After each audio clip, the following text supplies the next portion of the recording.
Gabriel and I had heard the warnings about the Siguanaba since we were children. But on that night, with the glow of lights from a nearby village calling us, we decided to leave our fear behind and venture out in search of fun. We headed to the village with the idea of having a few drinks and enjoying the night, without thinking that the legend everyone feared would cross our path. Upon returning home that night, as we walked along the dark trail, our laughter and jokes shattered the stillness of the night. But as we advanced, an unsettling silence began to creep over us. The night breeze seemed to carry whispers of warning, but we were determined to ignore them.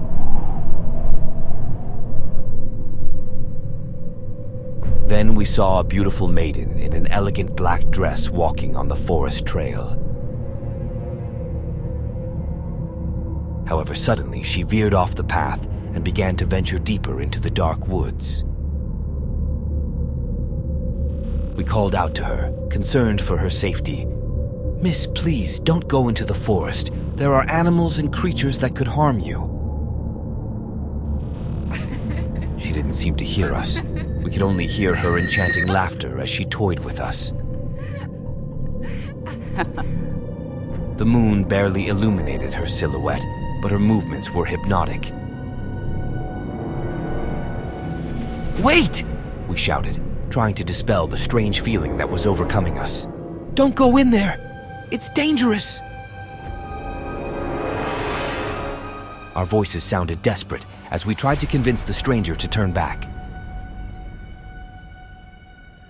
She paused for a moment, but didn't turn toward us or respond. Instead, her melodious laughter faded in the distance as she ventured even deeper into the dark forest. We followed her into the woods, calling for her not to go further. Suddenly, she stopped in the middle of the forest, and we heard a terrible growl.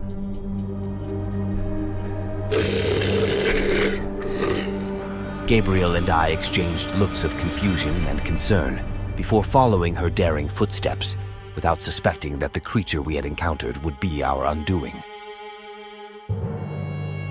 Then, in a terrifying manner, her face changed in 1,000 ways in just a few seconds, shifting from being a woman to a horse, and finally to a demonic beast with red eyes,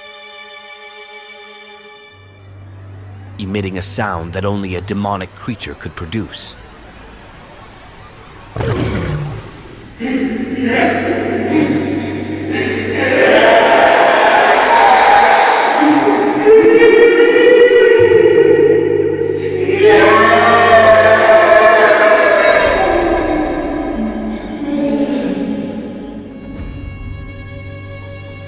We ran with all our might, but I felt like my feet were as heavy as rocks, and my legs were growing slower with each step. Finally, I reached the path and ran toward the village, but when I turned to look for Gabriel, he was no longer there. He had been left behind in the forest. Since then, my life has become a torment. People label me as crazy and a murderer, and I've spent 50 years in this prison, recounting the same story over and over again.